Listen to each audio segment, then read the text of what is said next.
notice in your bulletin this morning, there are 3 versions. Last week we had 2. This week we are on the NIV version of this text, since this is the 3rd week that we have read this. I asked Lynn to please print all of them so we could see the comparisons between the 2. So if you're bored in the sermon, you can find all the differences. But this morning we read from the NIV. It reads, "But the fruit of the Spirit is love, joy, peace, forbearance, kindness, goodness, faithfulness, gentleness, and self-control. Against such things there is no law. Those who belong to Christ have crucified the flesh with its passions and its desires. And since we live by the Spirit, let us keep in step with the Spirit. Let us not become conceited, provoking, and envying each other." The word of God for the people of God. Thanks be to God. Well, when our kids were little, we would sometimes go out to eat. Maybe too often. And most of the time we had fast food because kids. But sometimes we would eat somewhere that had sugar packets on the table. You know, like these, sugar packets. And what we discovered was we were very firmly against screens at the table, and so we discovered that a sugar packet is one of the most entertaining objects known to man. And so we would dump them out, and when the kids were really little, we would say, "What color is this one? What color is this one?" And we would go over pink and yellow and white. And then when they got a little bigger, we thought, these are pretty fun. We could probably play tic-tac-toe with these. Like, you take all of one color and that'll be the X's and O's. So we did that for a while. And then when we got a little bigger and they got a little more stable, we learned that you can shake a sugar packet down just the right amount, and you can create like a house of cards, but out of sugar packets at the table, right? That is talent. You have to work your way up to that. Don't try that if you haven't practiced. The kids loved it, and it kept them busy. And then when our food came, we would, some of us more than others, neurotically put them back in color order, all facing forward and upside down. That might have just been me, come to think of it. But the sugar packets were interesting because they kept us busy. Now, a lot of people use sugar packets in your coffee or tea, right? Of course we do. Most of us have used them at least once, tried to make something palatable that really maybe wasn't. And I was thinking this week about how sugar packets are kind of like the fruit of the Spirit, that we don't really need the sugar in them. They make a pretty good metaphor, though, because we love sugar. We have to have self-control with sweeteners. It's kind to share things with sugar, especially with your pastor. Okay, those were easy fruits, sorry. I'm pondering sugar packets a little bit this week, and I ran across a story of a woman who was a collector of sugar packets. Let me say that again. Somebody who collects them. Like Equal and Sweet and Low. I can think of maybe 4 brand names of sugar packets. And I went into the church kitchen this morning to just double check to see if I could find different colors, and indeed I could, but really there's kind of a limit to this, right? Like, what are we even talking about? There may be 3, maybe I just don't know a lot of them, but even if I double it, I come up with maybe 10. That's a pretty tiny collection to have as your hobby, let alone like a hobby you tell people about. So the first thing I thought was, this has to be some kind of really bizarre, strange thing. And so I started Googling it, as you do. And the more I looked, the more I found out. I didn't realize this, but apparently sugar packets sometimes used to come with one whole side of it as a picture. So it'd almost be like collecting stamps. It'd be like an advertisement for something, like you could get the St. Louis Arch, or you could get something on them. Well, I've never really seen those, but apparently at one time in the U.S., you could have driven to diners all over the countryside and seen like local advertising, maybe, for that specific area. Maybe you could go lots of places and find this, but in fact, this phenomenon actually exists all over the world. So there was a woman, her name was Val, in 2012, and she had this interview in an article that talked about her obsession with sugar packets. It turns out, by the way, there's a name for this. You're called a sucrologist if you collect sugar packets. So if you want to just add a title to your list of things you are, you can start collecting these, and then you can label yourself a sucrologist. I don't know. Anyway, in 2012, Val, she was a retired school teacher, gave an interview in which she talked about her obsession for these little packets. She said that she went to the World Cup in France many years ago, and they had produced sort of a set of sugar packets with each World Cup team on them. And so wanting to have the whole set, she went around to different places and found all of the possibilities. And that was her souvenir from the World Cup. And I thought, well, okay, I could see myself doing something weird while I was traveling, maybe, sure. And she kind of put them away and didn't really think about them again. Well, then several years went by and she got diagnosed with cancer. And it was a hard thing, and she was doing chemotherapy, and some friends of hers who wanted to help were coming over to the house about once a week and saying, let's go out and have coffee. So she started to gather sugar packets every time they went, well, I suppose they went for tea, this is in the UK. They would go to tea, and she would take a sugar packet from each place they went, sort of as a remembering that that's where she and her friends went. And I thought, okay, I could sort of see that. Thankfully, she got better, and obviously she kept collecting these packets.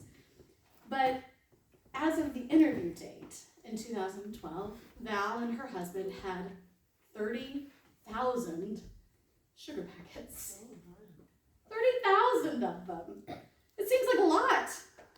Pray tell, where would you keep 30,000 sugar packets? I have questions. And I bet you do too. Yeah. Those in the know say that the sugar from the packet has to be removed to keep it. So you can't just leave them as is. You've got to carefully empty them. Very gently, you slice open the back, not the part with the image you want to look at, and you pour that out, and then you put those like in a stamp collecting album. People actually do this all over the world. They swap them with one another, if you can believe it. They're sugar packet swaps. One collector said she once traveled with close to 15 pounds of sugar packets in her luggage because she had been on vacation and wanted to take them home. Imagine how many sugar packets that would be. 15 pounds of sugar packets. When asked what she did with those, she said, well, I made a lot of jam. Wow. Okay. But the point was, she couldn't take them home enclosed. She couldn't take them home open because she needed to be so careful to dump them out and save packets. Most of us just get coffee or tea and rip them open, right? How many times have you done that in your life? Just ripped them, thrown them back on the table. If you really, really wanted one, though, you could probably just put it in your pocket, and who would really notice? Because they're on the dining room table, right? It's not really stealing. You could take one. Even airplanes will give you a sugar packet on board, I think. I'm pretty sure packets fly free, but maybe that's changed. Sugar packet faith. You have to be faithful to a hobby to make it into something, right? You have to decide pretty early on that you want to collect them. In other words, you could go to Walmart today and start a sugar packet hobby and get 10 or 15 of them. But that's really not a collection. You have to be committed to finding the different ones. Jesus said that faith the size of a mustard seed would move mountains. Imagine what faith the size of a sugar packet would move. It seems to me that sugar packets are also all about being gentle. You can't store them with the sugar in them. They tell you that that stains them and ruins the image or the advertisement. So it seems like you have to go home and really carefully with an X-Acto knife. Y'all, you can get on YouTube and watch people do this. Not saying that I have. And cut open the bag and see how they dump these out. That's kind of like replacing our bad characteristics, right? Get rid of the anger and replace it with gentleness. Maybe you can imagine how gentle you have to be to cut those slits. How much self-control do you think you have to very carefully pour those out? I mean, I just imagine traveling with 15 pounds of these. I would just chuck them in my suitcase. I have no patience for that. I would just be throwing them in there, and I suppose I'd get home and there'd be sugar coating everything in my bag. But the self-control you would have to sort of individually layer them and carefully watch where they went. It's crazy. Anybody have a coffee habit that has a specific amount of sugar involved in it? Maybe you're a 2-packet person, no more, no less. Maybe you're 1. Maybe you're a black coffee, absolutely no sugar. But part of that is self-control, right? In my own life, I've heard I don't really love coffee, but if I were going to have it, I would need about 20 of these to make it palatable. And I would have no self-control in trying to down that many because I'm trying to be an adult with the other grown-ups in the room. But here's the thing about sugar packets. At the end of the day, these are just tiny pockets of paper. Empty packets with absolutely no nutrition. And once the sweet stuff is poured out, it really has nothing to offer you. So you can collect them your entire life. You could spend a lot of time and keep after it. I'm pretty sure that any one of you could become an excellent sucrologist if you put your mind to it. But in the end, you can't take it with you. And all that's left for your family and friends are a collection of empty packets that, to be real honest, they're going to throw away. What legacy is this? Empty packets of trash? Maybe. We talked about the fruits of the Spirit for 3 weeks. The first week, we talked about the fruits of the Spirit that you try to grow in your own life. The second week, last week, we talked about the fruits of the Spirit the church shows to the community. But this week, we talk about legacy. Legacy is what we're remembered for. This is a community that knows a lot about legacy because you're in the middle of thinking of that all year long as the elementary schools are closing in their last years in the area, and they're all joining in a brand new school. What's the legacy of those schools? What are they leaving behind? And maybe a better question is, who is the legacy of those schools? We're in the country in the middle of a legacy year. This is America's 250th birthday this year. I'm sure you've seen the merchandise. You might even find a sugar packet with that on it. That is a big legacy to hold. And we're asking ourselves some really important questions like, what is the legacy of America? And what do we wish it was? And who is it? But even more than that, Christians are compelled with the fruits of the Spirit to ask the question, what is our legacy?